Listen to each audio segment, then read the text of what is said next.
Ratna Karmakar to introduce herself and to introduce our topic and discussion. By the way, welcome to a very special day, this is Father's Day. So after that, we have some special treats for you guys. For the fathers or just for everybody? For everybody. Thank you. It's Father's Day, not everybody's day. No, but with the Father's Day. Yeah, but the others have to recognize the fathers. Happy Father's Day to all the fathers, current and future. And my name is Ratna Karmakar. I'm graduate. I have known the students for many years since Chef Ali was, I suppose, was a 60s. was a student, was doing a master's. So the relationship goes a long way. And although we do not see each other every day, but we know that we can count on each other.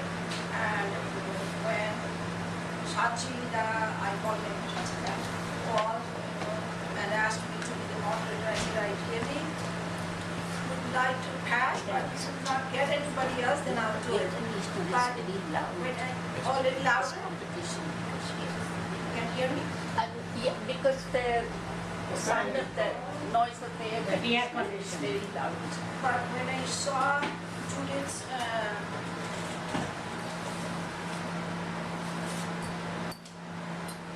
biodata, or I'm looking, in the absence of a better term, I thought I cannot pass this privilege.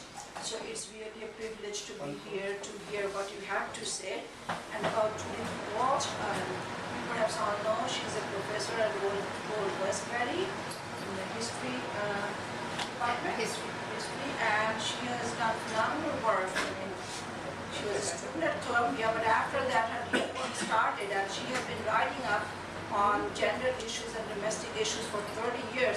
And I actually am very impressed by the title of one of her book, which the title is Domesticity in Colonial India, What Women Learned when Men Gave Them Advice.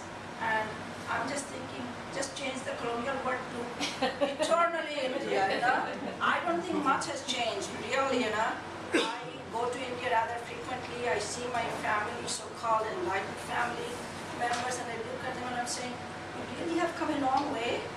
I mean, I still find the gulf between men and women. Actually, I'm tempted to say this.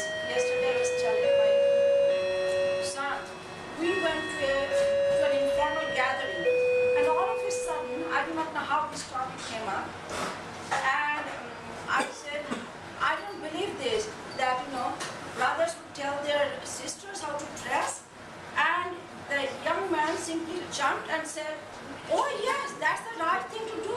I said, no, not in America. Oh yes, everywhere, that's the right thing to do. I just kept my mouth shut and I said, I wanted to say, is it okay for the sister to go ahead and tell the brother how to dress properly? Anyway, so in Indian community, at least I don't think much has changed, but I need to learn a lot from you. And Judith has also published a collection of Bengali language translations from these manuals in how to be the goddess of your home. And You get my books, the bookstore. if I still have time, I want to be one of them. I do not know. I don't think so. I wanted to say something in Bengali, but I cannot even do that because you will understand what I'm saying, right? Yeah, say it anyway. Say it anyway. Quickly. I have grandchildren, lived in Calcutta, and my daughter went to nursery school in Kolkata, so they are very familiar with West Bengal and all of India, I think. Do you know the name of Kalyani?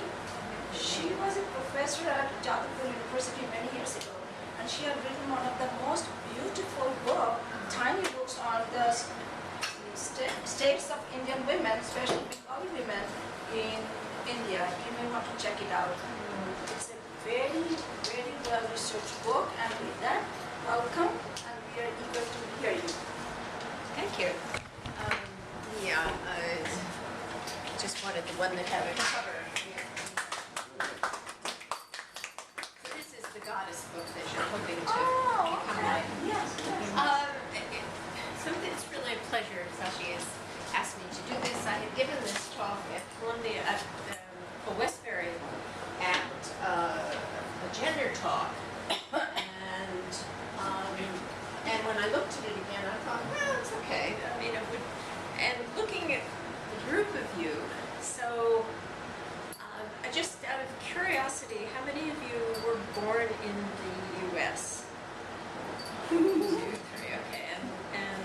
the rest of you from India? Yes. Yes. And where in And India Bangladesh. were you? I'm going to sit here so I can reach the computer, but also. You were born in East Bangladesh. And Madras. in Madras. I'm born in, at that time, undivided India, but now the territory is in Pakistan. I was born in Sindh. In Sindh. And West Bengal? in West Bengal. I was West Bengal. And And Bangladesh. in Bangladesh. And you were I was born born here in New York. Okay. So it would be interesting to me to see, you're suggesting that things haven't changed much from the 19th century. I will be surprised if you still think that when I'm finished. And I would suggest that perhaps not a brother telling his sister how to dress, but a great deal of the gulf between men and women in India could also be paralleled in the United States, where women still make, 60, 80% of the salary of men in professions. So I wouldn't be so quick to say, oh, India's Oh, yes, in such a terrible shape. But things really are, I think, for young women growing up, quite different. And one of the reasons I did this talk at Westbury was that it was a gender group. And it's very common among my students for kids at Westbury to assume that Indian women are terribly oppressed in India, and that the role of an Indian woman is to be very subservient, quiet. And so what I was trying to say to them was, you really have to think about gender roles by age. In 19th century India, and I suspect some of that may even be still true today, that is the role of the beau, the young unmarried or the just married girl within a Hindu family. It can be quite different from the role of the housewife, the woman who runs the extended family house. And the kinds of stereotypes we think about, the young bride, the beau, is expected to be submissive, sweet, and quiet, while the older women in the family can be seen as quite different. One of the manuals I translated described the housewife, the guinea, as, quote, an intimidating family woman who wears a nose ring and ties her sari around her waist. So one of the things that I was talking about in terms of these gender roles is it's very common to think about men and women and the power that patriarchal society in patriarchal societies that men have over women. But in 19th century India, and I think not as much any longer, because I think India is much closer to the West now in this way, but in 19th century India, there were actually two hierarchies of power in India, this is the families. One was the male-female hierarchy. The other was an age hierarchy, where older men and women had power and authority over younger men and women in a way that I think today is, it's not entirely gone, it's moving closer to being gone, as you can see. And so that's what I was hoping to kind of sketch out for you today, is these two hierarchies and how they played out in the 19th century. Caroline Sawyer is from Old Westbury. She's the chair of the Department of History and Philosophy, which I'm a member Thank you, gentlemen. Sorry. Okay, so I think you've already heard this talk, Caroline. I have. You didn't come? Oh, okay. It's all right. So I'm as the person who I didn't tell you your first name. Ratna? As Ratna said, I have a PhD from Columbia in South Asian history, and I worked in the 80s, starting in 78, 79.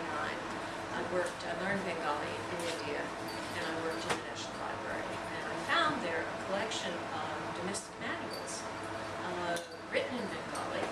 The National Library, I couldn't actually read them at the time because I had studied Hindi for 2 or 3 or 4 years, and Columbia had studied Sanskrit, but I hadn't studied Bengali until 70s, late 70s. And but the National Library had a catalog of Bengali language books, which they have still to this day.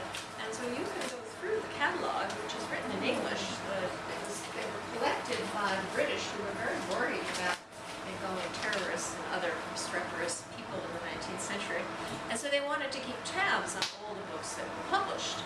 And the Bengali language books then were read by somebody in the National Library, in the government service, who provided a summary of their content in English so that the British would be able to keep up on what was being said in these books.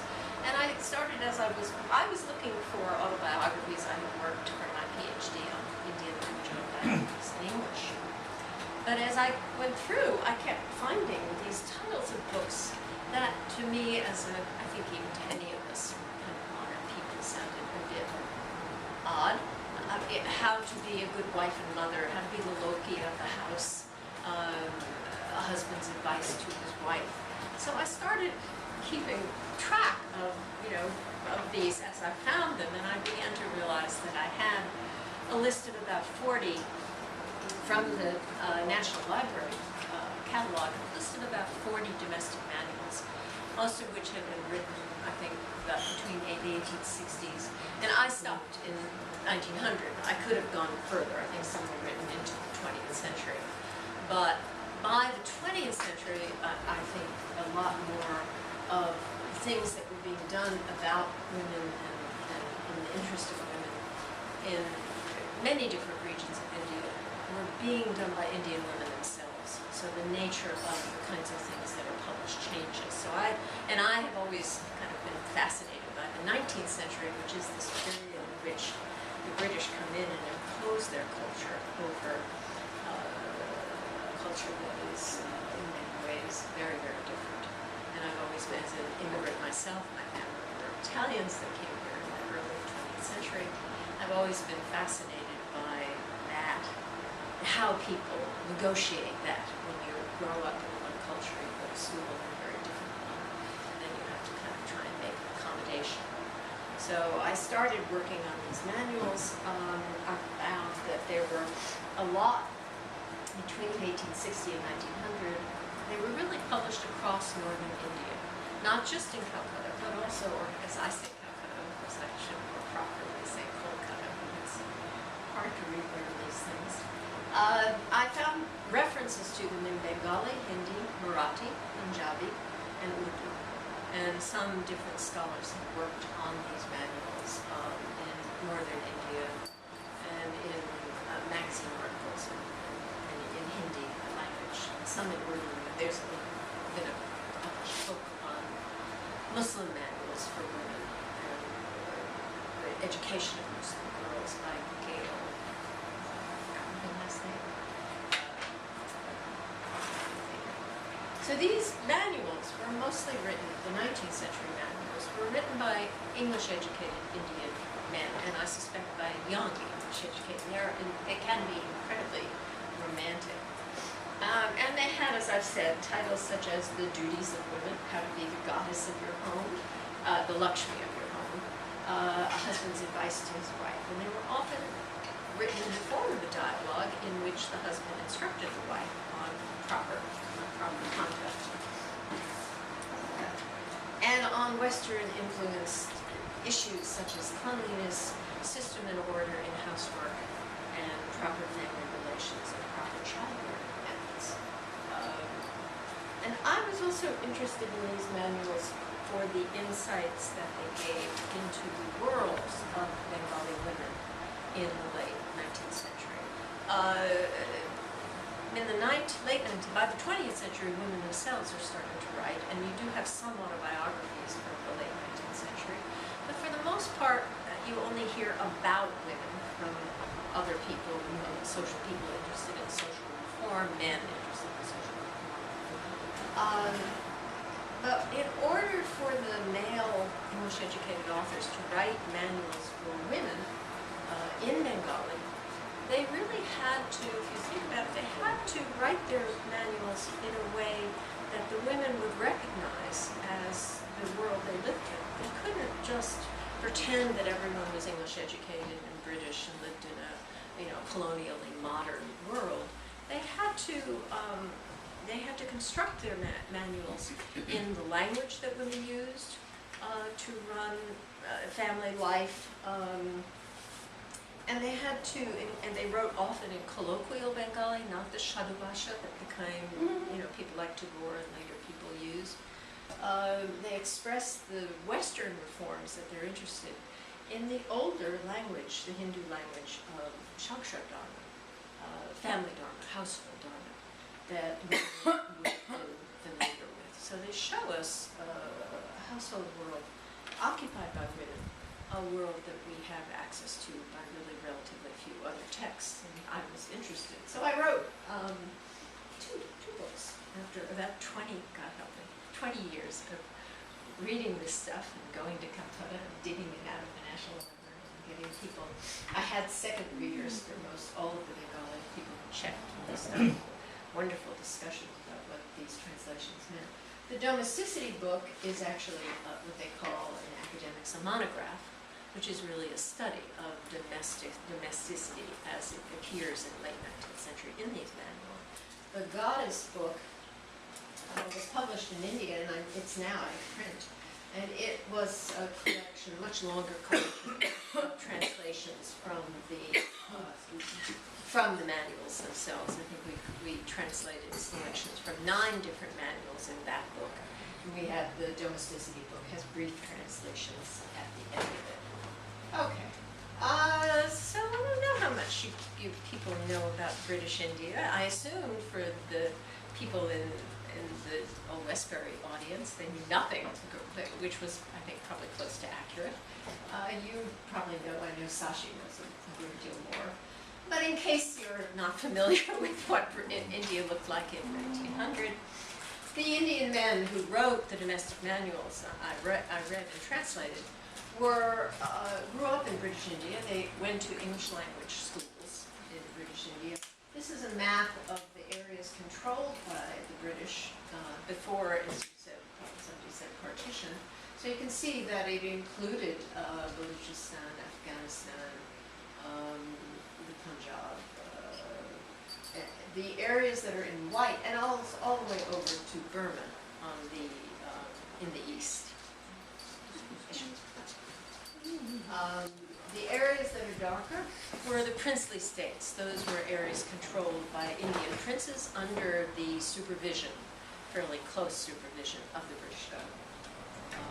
So it was pre-partition British India included all the areas we think of today as India, Pakistan, and Bangladesh, in addition to Burma and I think Afghanistan at the time, by 1900. And I'm not sure about Tibet. I would have to check that.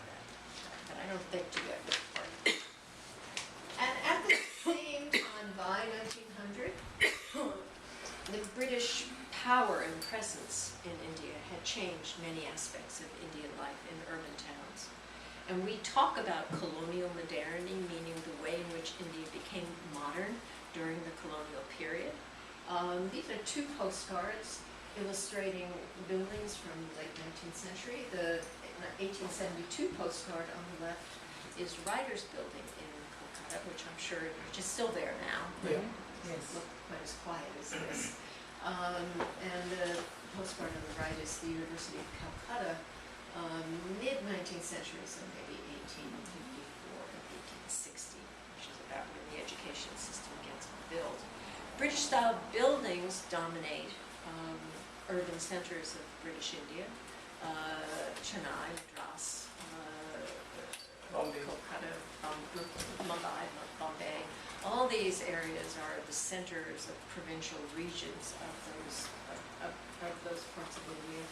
And they get this kind of style of British building in the administrative centers and in the western parts of town. In Calcutta, the British not being very polite, the southern parts of Calcutta, the parts where the Writers' Building was, and then to the south, Ballygunge, Alipur, those places, all got kind of fancy bungalow-type residential areas.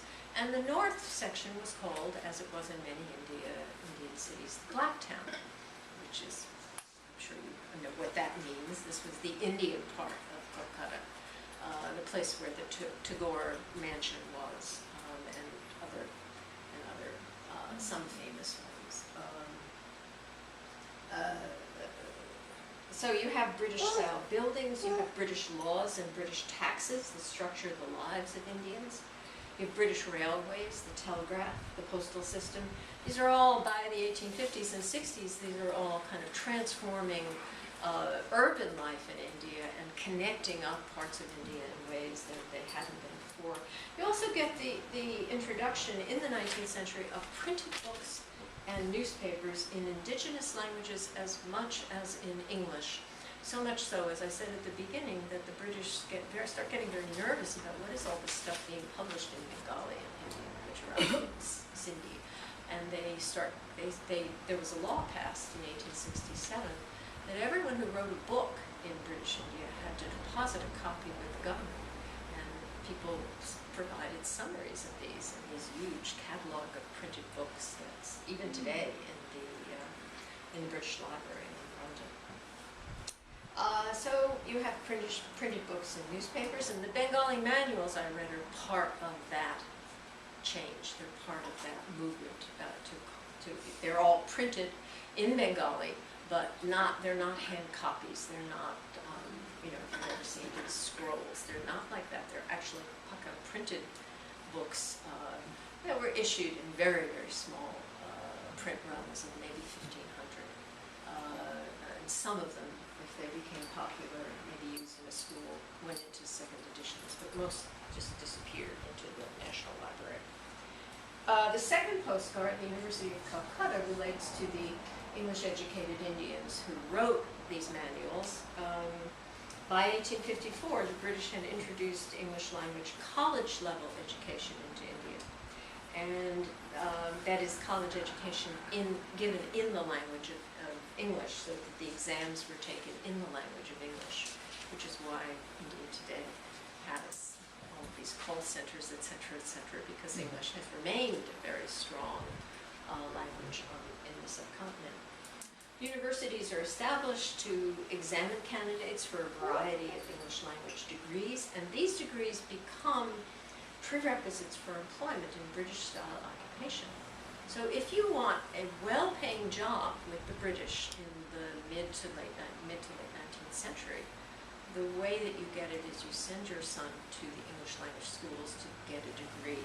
The pass rate is very low, maybe 10% of the kids who entered the English language colleges actually get a BA. But even if you just pass the exam which got you into the educational system, the matriculation exam, you could then become eligible for a job in provincial government service, which were very well paid compared to the kinds of work that was available in urban areas otherwise. Or even land-owning people didn't make the kinds of salaries and pensions that English-educated young men got. So the people who went to the men who went to these schools, and although there were women who go to university in the 1880s, I think is the earliest, so they become eligible for these jobs, and because they get these jobs, and because the jobs make their families, themselves and their families wealthy, within the context of Indian life, they become to be called the English-educated elite. And of course, as I think you probably all know, it is this English-educated elite that leads the nationalist movement of the 20th century. Gandhi, Nehru, all these guys had English education. Nehru was in Cambridge, Harrow in Cambridge. Gandhi studied for the bar in London. And it's this group that writes the domestic manuals we're talking about. So this is a group of people very influenced by British education, and wanting on some level to transform, to have their home life, home and family life, and their relationships with their wives and mothers, wives particularly, changed to fit the ideas they had of what a proper modern person in India, what kind of family life he should have. Now, one more piece of background, which again I think you all had understand this at some level, but modern India has gotten quite far away from this. This is a wedding photograph of the family of R.C. Dutt. I think he was dead. The son, who is the person being married, we have a mouse here, is the guy in the suit next to the extremely somewhat overdressed beau, who looks 1910s, but she looks quite old to me. She certainly is not 9 years old. But this is a very English-educated R.C. Dutt, who was a member of the Indian Civil Service, very prestigious appointment, and his family were all very influenced by English education. This was given to me by Bengali, who was, I think, the granddaughter of R.C. Dutt. So, 19th century urban and wealthier Hindus, even the English educated, live in large extended families. Okay? And these extended families are organized under the authority of the eldest male in the family, the Kartik, and his wife, the Begini. These families are patrilinear, that is, they include the eldest couple, all their sons, wives, and children, but girls leave home to live with their husband's family. Okay, so the extended family does not include any girls whose husband come into it as a result of being married. It did not ring that loudly for me, Sachi, but then I'm ringing it outside. After you entered. No problem. Okay. And the household so it included this extended family. It could include the eldest couple and their sons' wives, and their sons' and unmarried girl children. They could also include a variety of others, widowed sisters or aunts, impoverished male cousins, as well as all the servants. In a traditional extended family, such as this one, this is of 1910, this is kind of anglicized, but still, they're all there. A boy's marriage would be arranged by his mother, which could be the lady to the right of the overdressed beau in the picture, in consultation with the older women in the family, and the new bride would be under the authority of the mother-in-law, and the elder women of the family. Now that, I think, I would be really surprised if you tell me after I finish that this is true today also. Theoretically, these families are run by the eldest male, while the household's daily life is, in theory, overseen by his wife, the guinea, the housewife. But the position of male heads of household is somewhat compromised by the late 19th century because the landed estates that had once provided the wealth of these urban families, so that the head of the household, male head of the household, was the one entitled to collect the rents from the lands that his family owned. That wealth is no longer as profitable as employment that could be gained by English-educated sons. So young men with good modern English language jobs have begun to take on a more important role in families, diminishing the authority of their male elders. And that's partly why we see a conflict in the 19th century between those young, anglicized, somewhat anglicized, modern, colonially modern, English-educated young men, and the elder women of the family, who had previously had authority because they were old and they ran the household, and the young beau had to do what she was told by them, by her mother-in-law, under fairly strict rules, which I think we'll talk about that now. So this is I said there were two roles for women in 19th century India. One is the, yes, that's your role. One is the beau, the new bride, and the other is the mother-in-law, the guinea. So let's look at the first of these roles, the beau. And this is a picture from a missionary, a not very sympathetic missionary, who wrote a book called Within the Purdah, and it's from an 1898 book that she wrote. And the left-hand picture is a wealthy Hindu bridegroom. He, I think, is one of those British, Indian rulers who ruled the region, but under the supervision of the British.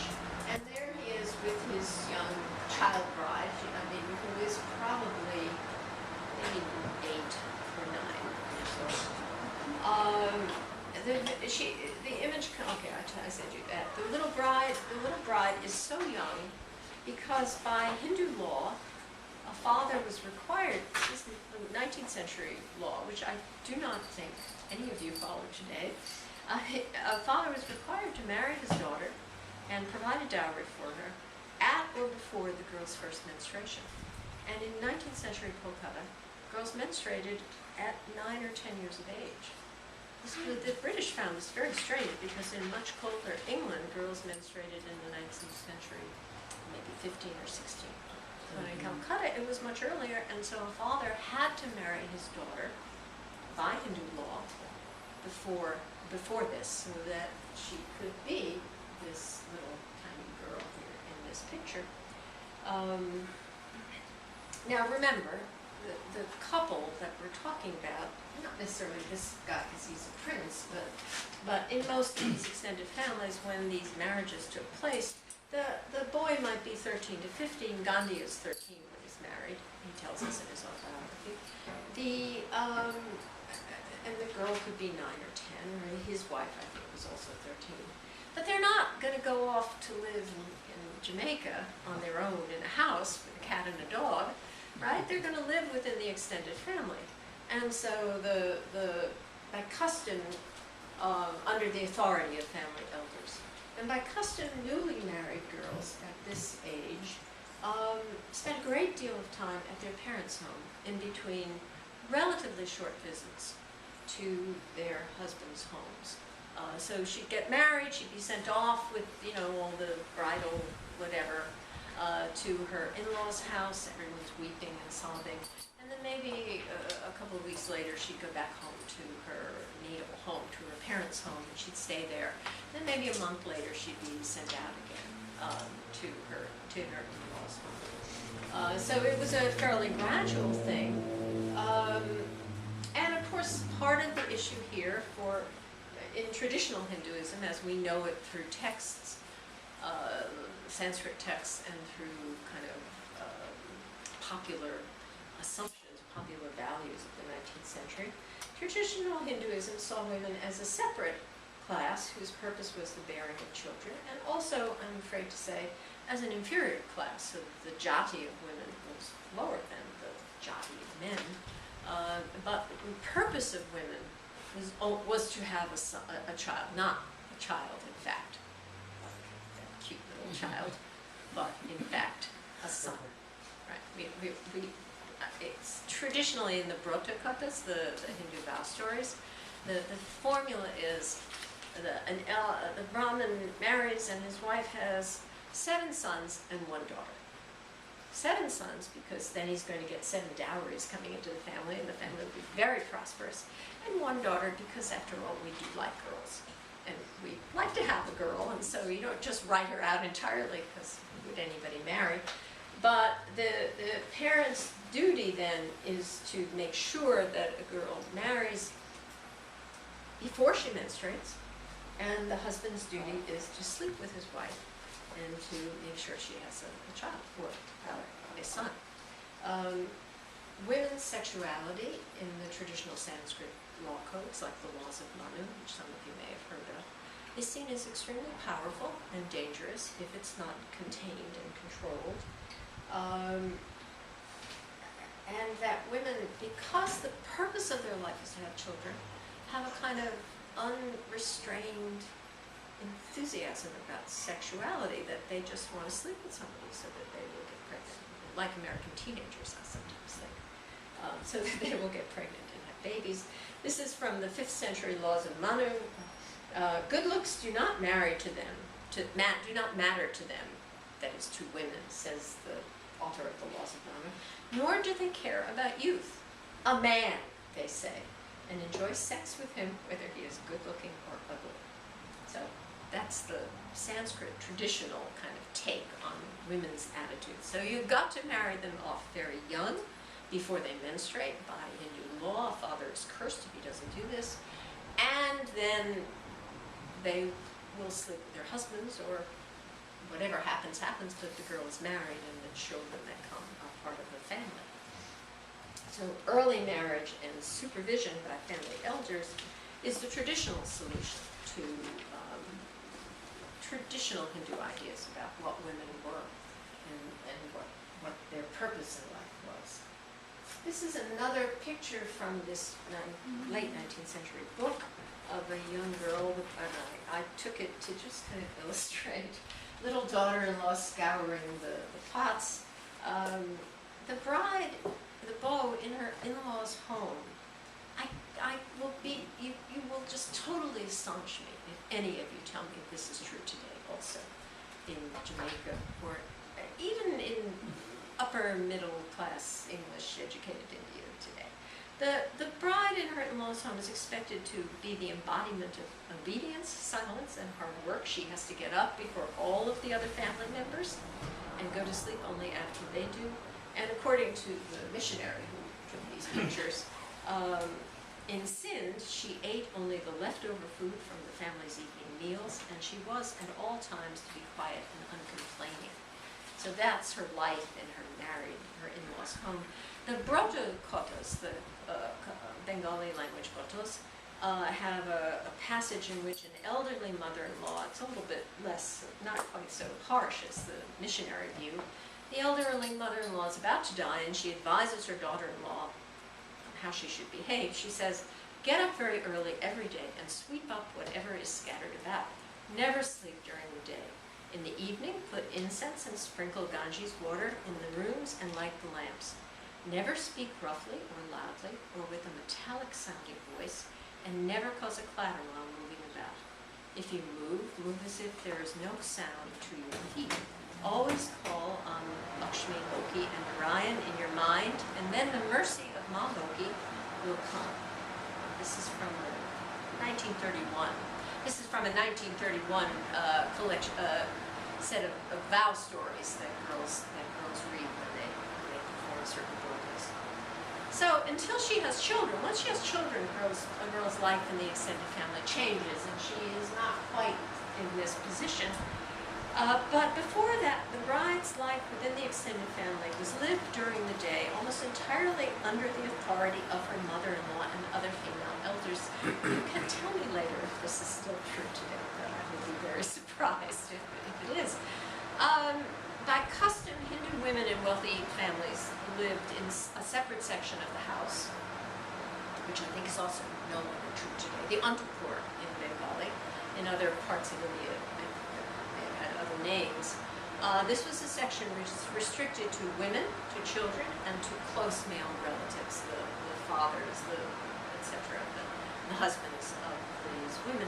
Women were expected to remain within these quarters for all of their lives. We have 19th century stories about the Tagore family, very wealthy Calcutta family, where the women were put into palkis, a hand-carried, covered conveyance, and taken in the palki to the Ganges and dumped, the whole thing then dumped into the Ganges so that they could bathe and also get the benefits of the Ganges water. And then taken, so they never are outside of the palki, they're always within it. I think it sounds very attractive. Forgive me, I wanted to understand that it's generally the groom's mother might be in such a contraption, but... Oh, all the women of the family. None of them would go outside.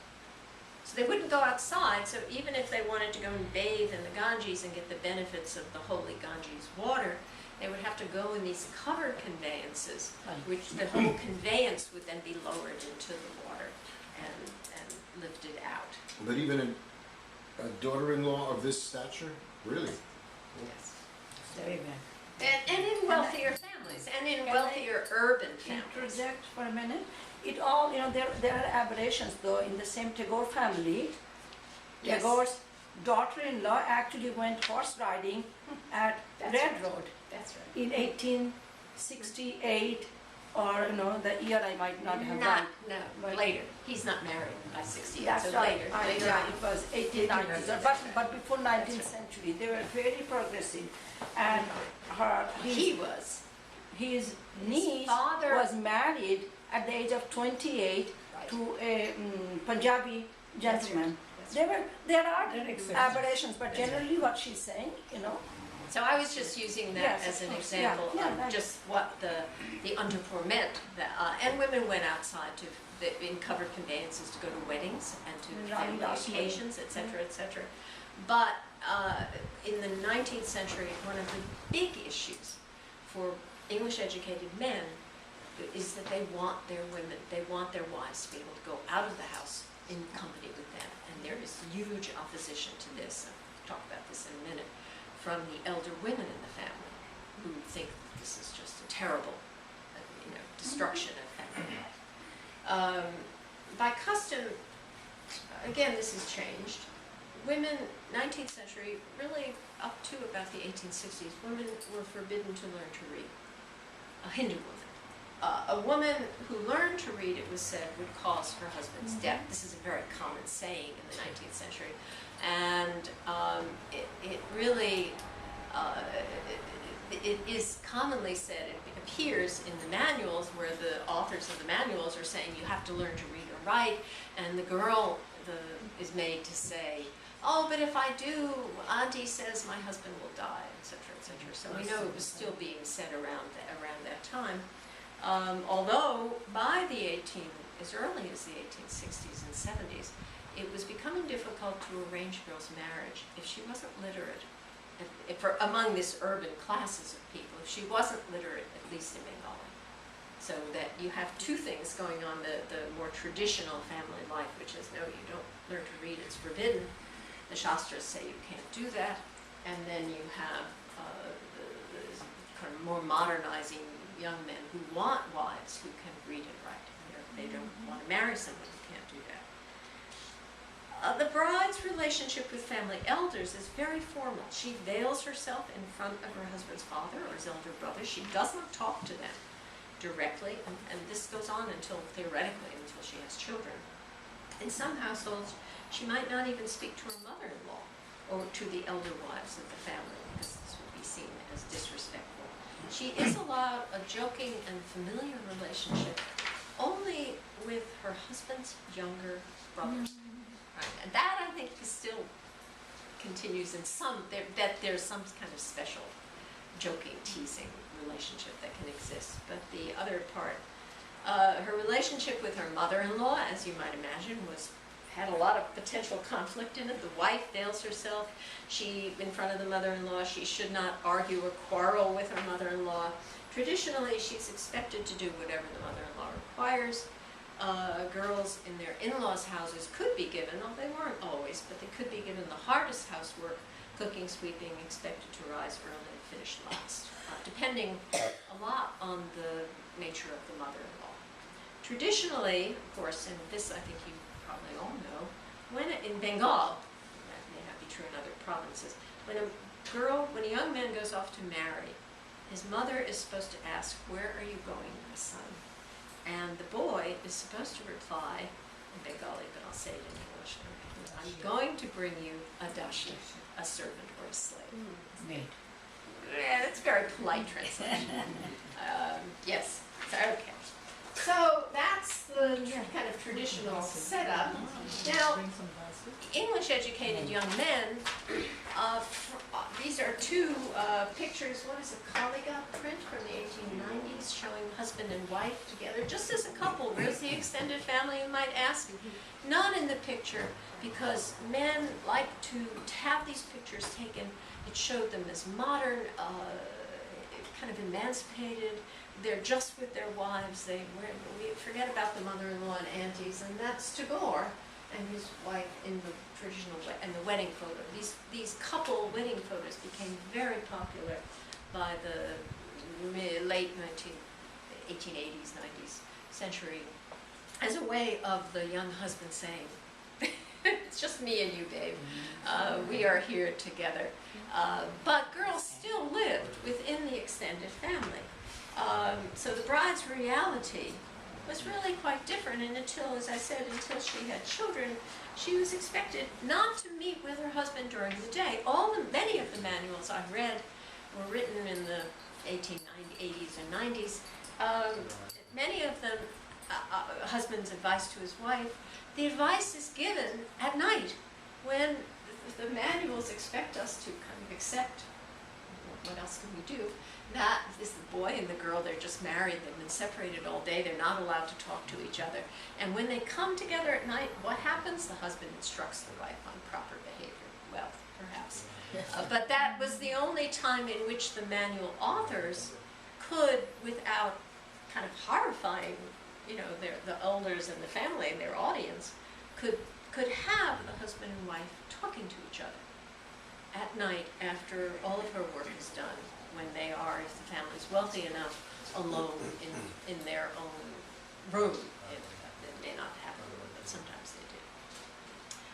So it's not surprising that the first year, given all of these conditions, of a girl's marriage could be the most difficult in her life.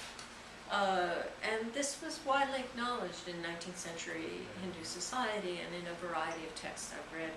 And when I read autobiographies, even English language autobiographies, and this was not just Bengal but all of India, where I found accounts of a girl's suicide, it was invariably attributed to bad treatment by her mother-in-law or at her in-law's house. There's just no question in anybody's mind in the 19th century that the most traumatic thing that happens to a young girl is her marriage. She's taken away from her family even for a very brief period, and she becomes part of the family of her husband. I had a very, very close friend in Calcutta who's now dead, and her father, she had a brother, an elder brother, and who was very fond of her, and she was very fond of him. But in discussing the inheritance of the father's property, she told me that her brother at one point said to her, "Well, you're not part of this family." Mm-hmm. Right, so this was an English educated rather than 19, because I knew her, and she died in 2005, right? So this was very recent.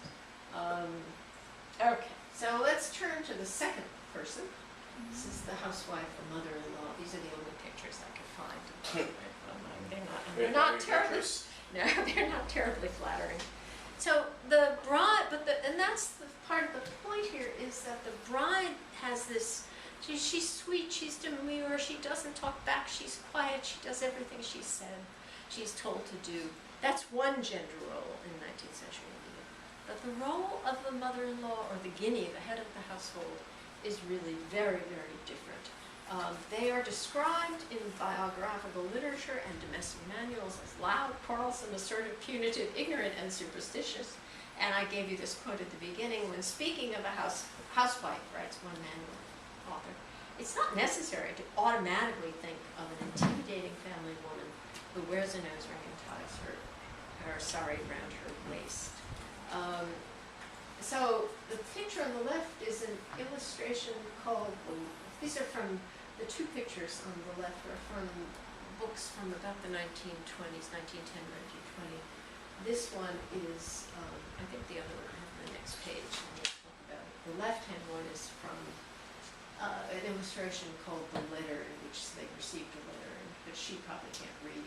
And she is, as you might know, she's almost certainly a widow, and she's wearing a sari in the old pre-colonial modern days, so that she really probably has nothing on underneath it. That's sort of the intention of the artist in drawing her. So it's a very old-fashioned old style. On the left side? Yeah. I don't think it's a widow because she has the. Well, she has red. Yes. I saw lots of Calcutta But widows even with tiny, lots small borders. I don't know. She may not be a widow, and we can't see if she has hair. And she also, you're right, she has bangles. And she on the forehead. And she has a knot. That's right. And they didn't wear blouses or semis at that time. Yeah. Even the. But she has blouse, I think. No, No, that's a string. What is there on that bracelet? Army. Yeah. Those are bangles. But you're right, she's not a widow. I was wrong. That's okay. I'm wrong about that. Some of the, they're not really funny, but in the manuals there are discussions of women's clothing, because as these young English educated men want their wives to come out with them to go to meetings of whatever variety, you can almost see them turning to look at the women in their household and thinking, they have no clothes on. they can't go out in public like this. I mean, she's just wearing this sari wrapped in, even in the old Bengali fashion. And so the wife of Satyendranath Tagore invents I don't have the date at my fingertips, in the mid-19th century, mid to late 19th century, a new way of wearing the sari, which has these pieces. It has the blouse piece, it has the petticoat, and then you wrap the sari around that. And so that becomes the reformed way to wear a sari, so that when you go out in public, you are proud. You could put the anchal over your head, and you could be properly clothed and not embarrass your head. Okay, so family conflicts are really so common in 19th century, late 19th century urban Bengal, that Bengali, there's a whole category of Bengali language novels about family conflicts in the household. In my experience, reading autobiographies, the most violent conflicts in Bengal were often between fathers and sons. And I suggest that that's because the sons, young English educated sons, are making a lot more money. And so they are the ones who, they don't have authority in the family, but they are the ones who are bringing in all the funds. But the odd thing to me, perhaps not odd is the wrong word, in the domestic manuals that I read, all written by men, with one exception, these conflicts are always seen as the fault of women. So one manual says, you women nourish these kinds of hateful, low feelings in every mind and sow the seeds of unhappiness in the hearts of brothers for eternity. Just think, however estranged brothers have become from each other, is there usually anything else at the bottom of it other than the incitement of their wives? Just see how much harm is caused by the envy and malice of women folk. And it's not women folk, it's not the young beau that we're talking about here, but it's the older women in the family, the wives, the mother-in-law, etc., that are being seen as they have a different persona, they have a different way of behaving. The mother-in-law, the head of the household, the older aunties, the grandmothers-in-law, associated female neighbors and kins. These are the people who control the extended family in the late 19th century.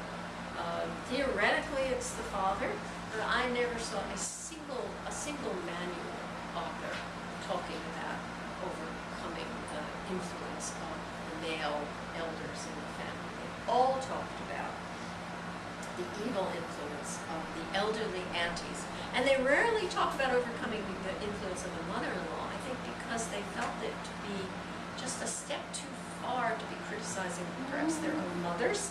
So it's all, there's the language they use is these elderly aunties. They're the ones who are superstitious, they're ignorant, they don't want my bride to learn how to read. And here's a quote from this picture shows the kind of, she's not very attractive, is she? She's fingering prayer beads, but instead of presenting her as a positive figure, the person drawing the picture, she almost looks like she's taking drugs. She's kind of superstitious. This is not an admirable quality that we're looking at in this picture. In the husbands and wives to his wife, when the wife objects to learning how to read on the grounds that ma, grandma, and auntie are illiterate, the husband says, quote, do you want to hear about one auntie's intelligence? Auntie had a little boy, his name was Hari. When Hari fell ill, the doctor said to give him medicine, 1 dose each hour from the medicine vial. But each time Hari had to take the medicine, he made a huge fuss, so Auntie had to take all the medicine at once, and because of that, the boy died. Later, when I heard the news of Hari's death, I wondered why women folk don't learn to read and write. So the superstition and ignorance of these elderly women in the family are being kind of marshaled by the young men who are writing these domestic manuals to say to their wives, don't listen to them, learn to read and write, and listen to me. And it's clear, I think, clear to me at least from reading these manuals, that the domestic world that the manual authors imagine is a world where domestic life will be taken, control over domestic life will be taken away from these illiterate and superstitious antiques and put where they think it belongs, under the control of colonially modern men. So we also see this kind of story in the biographies, behavior and attitudes of older women in Hindu families. Their behavior shows up in biographies of the period. This is not the woman. I couldn't find a picture of the Maharashtrian woman Kashiba Kanitka. I don't know if anyone knows her. She became a major writer in Marathi in Western India. She taught herself to read by hiding her textbook under the wooden board on which rice or lentils were being cleaned, and to memorizing the text while doing the work. And if there were family members about, she writes about this, she would lock herself in the pantry for greater security so she could turn the pages and read more. But someone would often peep through the gap, some older women, and expose and taunt her in front of the others. And a lot of these Maharashtrian stories that I found, and I think in Bengal also, show you at what price young girls in families, what they had to undergo in order to learn to read or write in the 19th century. Kashiba had an essay published by a religious reform society, and when the family finds out about it, the family will ostracize her and assign her all the most unpleasant and difficult housework, and she writes, she thought about suicide at this point. The old-fashioned people, she wrote, would feel offended if they found out that the progressive men in the family had addressed even a single word to their wives. The modern men thought, what's wrong in talking to one's life companion? Thus, the daughter-in-law would receive slaps from both sides, like drumming. So the girl is caught in the middle. The old women are saying, don't do this. The young husband is saying, you have to do this. A second Maharashtrian woman, the wife of N.G. Ranade, a very famous social reformer in Mumbai, Pune, Ramabai becomes the wife of he marries Ramabai when he's 20 years her senior because his wife dies. He wants to marry a widow, because the widow reform movement is very big at that time. This is the late 19th century. But his father won't let him. And so he arranged, and of course, one of the things you have to think about, if all the girls are getting married when they're 8 or 9, and a man's wife dies when he's 20 or 30, right? And you can only marry, you can't marry a widow, because widow remarriage it's one of the big reform issues in the 19th century. So who's available for you to marry? My students often think that this is almost perverse, but I keep saying that, but there's no one else. I mean, there are only these 9-year-old girls. What are you going to do? You can't, unless you marry a widow. There are no older women, except for the woman you were talking about who didn't get married until she was 28. Mm-hmm. But that's very rare. So the women that you have to marry are these children. So Ranade marries her, and he tutors her, which she loves. She goes to him at night, and he tutors her in English. But the women in her family accuse her of becoming a memsahib. She has an English woman who comes to tutor her when her husband has to be away, and the elder women say to her, "You touch that foreign woman, and then you're bold enough to go about the house without a bath, with only a change of clothes. You are turning yourself into a madam by learning English." So there's this sense of, you can't do this. The older women accuse Ramabai of ignoring the authority and wishes of older family members in order to comply with the wishes of her husband. You see, they say, I like this one, even if menfolk like it, you should read just once in a while. Isn't this reading disrespectful towards the elder women in the house? What do the men know? We have to spend our whole life among women in the family. The men are there for such a short while. They may ask you to read once, twice, 10 times. You can always avoid listening. They will give it up after a while in sheer disgust. So there's a kind of appeal of these old women to Ramabai of female solidarity, gender solidarity in the 19th century. But she wasn't having any of it. She goes on to become a famous public speaker in her own right after her husband's death, and her face is on the West Indian postage stamp. 1950 in Heiss. So this is not a very good picture. But, okay, so this, I have 2 more pages. 2 more pictures that I will show you. The 1920, this is a 1921 cartoon by Gaganendranath Tagore. And it was originally published in a book called Modern Review, and one of its titles was The Modern Marriage Market in Bengal. And it illustrates the impact English ideas and Western style education are having on English-educated young men. But it also shows us the mother of the family, mother-in-law, as in an active, aggressive role as she arranges the second marriage of her son. And traditionally, a boy's marriage would be arranged by his mother in consultation with older women in the family. But certainly by the 20th century, young, English-educated, even Western-influenced Indian boys want more exclusive and romantic relationships with their wives, free from the influence of older women. They want literate wives who can be companions and keep a well-organized house. And this cartoon illustrates some of the same. So here the cartoon gives us, you see them carrying away the dead first wife on the side there, right?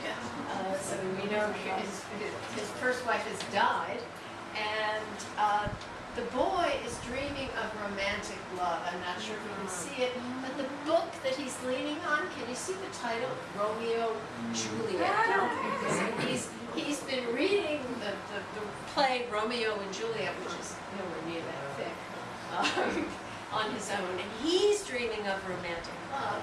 Meanwhile, his mother, the domineering figure above him, has other plans, and she is dangling on a string a semi-illiterate young girl she has already chosen to be his next wife. We know she's semi-illiterate. I got this from notes on the cartoon because I could almost not read that, because she's carrying a Bengali primer under her arm. So she's just barely literate. She's just reading A, B, C, the equivalent of that. And the mother's motive in arranging this marriage, the girl is also carrying a pot, weighing down the scales, because in the pot is the dowry she's going to bring to the second marriage.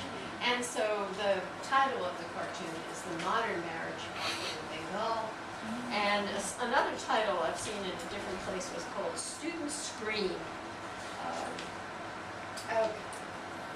So here's the colonially modern woman in a much more presented, a girl who has now learned to read. The reader, the picture on the far left, is a picture published in the 1920s.